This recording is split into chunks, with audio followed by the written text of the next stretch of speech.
Welcome back to my YouTube channel. അപ്പോൾ നമ്മളിന്ന്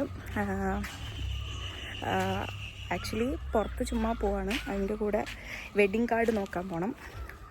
അത് സെലക്ട് ചെയ്ത് വെക്കാൻ പോവാം. എൻ്റെ ഫസ്റ്റ് വ്ലോഗായിരുന്നു. എനിക്ക് അവിടെ വെച്ചിട്ട് ഇത്രയും പ്രശ്നമില്ലായിരുന്നു വീഡിയോയിൽ സംസാരിക്കാനൊക്കെ. പക്ഷേ ഇപ്പോൾ അതിൻ്റെ പട്ടിക്കുട്ടിയാണ് കാണിച്ചു തരാം.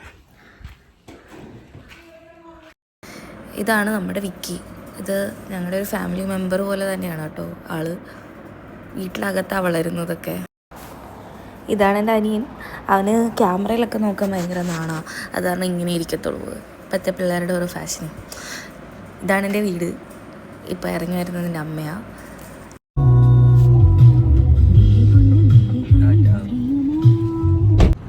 ഞങ്ങൾ കായംകുളത്തുള്ളൊരു ഷോപ്പിലാണ് വന്നത്, സ്കൈ കാർഡ്സ് എന്ന് പറഞ്ഞിട്ട്. അവിടെ കുറേ കളക്ഷൻ ഉണ്ടായിരുന്നു. നമ്മളൊരു ഷോപ്പിലേ പോയുള്ളൂ. ഇനിയും 2-3 ഷോപ്സും കൂടെ പോയിട്ടേ മിക്കവാറും ഫൈനലൈസ് ആക്കത്തുള്ളൂ കാർഡ്. എല്ലായിടത്തും പോയി റേറ്റ്സൊക്കെ അന്വേഷിക്കണം. അപ്പോൾ നമ്മുടെ മനസ്സിൽ കുറച്ച് മോഡൽസ് ഉണ്ടായിരുന്നു, അതൊക്കെ അവരെ കാണിച്ചു. നമ്മൾ കാർഡൊക്കെ സെലക്ട് ചെയ്തു. ബട്ട് ഫൈനലൈസ് ആക്കിയിട്ടില്ല ഇതുവരെ. പിൻട്രസ്റ്റിൽ നിന്ന് കുറേ മോഡൽസ് ഞാൻ നോക്കി വെച്ചിട്ടുണ്ടായിരുന്നു. ദൈവം സഹായിച്ച് അതൊന്നും അവിടെ ഇല്ലായിരുന്നു. പിന്നെ കസ്റ്റമൈസ് ചെയ്യാൻ പറ്റും, അപ്പോൾ അവർ കസ്റ്റമൈസ് ചെയ്ത് തരാമെന്ന് പറഞ്ഞു. നമ്മളിപ്പോൾ കാർഡൊക്കെ നോക്കി ഫൈനലൈസ് ചെയ്ത് അവരിന്ന് മോഡൽ അയച്ചു തരുമെന്ന് പറഞ്ഞു. ഭയങ്കര അഫോർഡബിൾ ആയിരുന്നു. നമ്മൾ എക്സ്പെക്ട് ചെയ്തതിലും റേറ്റൊക്കെ കുറവായിരുന്നു.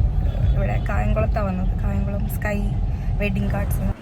അത് കഴിഞ്ഞിട്ട് അവിടുത്തെ ടെക്സ്റ്റൈൽ ഷോപ്പിൽ പോയി അവിടുത്തെ കളക്ഷൻസൊക്കെ ചുമ്മാ ഒന്ന് ചെക്ക് ചെയ്തു. വേറെ ഷോപ്പിങ്ങിന് വേണ്ടി പോയി. അതിൻ്റെ കൂട്ടത്തിൽ ഇതും കൂടെ അങ്ങ് ചെയ്തു. അപ്പോൾ ഞാൻ അതിലൊരു കളറ് ട്രൈ ചെയ്ത് നോക്കി.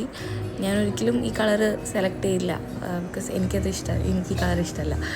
എൻ്റെ സ്കിൻ ടോണുമായിട്ടത് മാച്ചിങ് അല്ല ഒട്ടും. പിന്നെ ചുമ്മാ ട്രൈ ചെയ്തതാണ്. അത് കഴിഞ്ഞിട്ട് പിന്നെ കല്യാണം നടക്കാൻ പോകുന്ന ഓഡിറ്റോറിയത്തിൽ പോയി ഡെക്കറേഷൻസൊക്കെ അവരോട്ട് ഫൈനലൈസ് ചെയ്യാൻ വേണ്ടിയിട്ട്. ഇത് വേറെ ഏതോ കല്യാണത്തിൻ്റെ ഡെക്കർ അവിടെ ഉണ്ടായിരുന്നതാണ്. അപ്പോൾ നമ്മൾ ജസ്റ്റ് കാണാൻ വേണ്ടി പോയതാണ് ഓഡിറ്റോറിയം. അതിനുശേഷം വീട്ടിലേക്ക് മടങ്ങി. പോകുന്ന വഴി നല്ല മഴയൊക്കെ ഉണ്ടായിരുന്നു. അതൊക്കെ എൻജോയ് ചെയ്തു. കാരണം UAE മഴ അത്ര കിട്ടത്തില്ലല്ലോ. പിന്നെ അപ്പോൾ ഇത്രയേ ഉള്ളൂ ഇന്നത്തെ vlog. Bye bye, see you in the next vlog.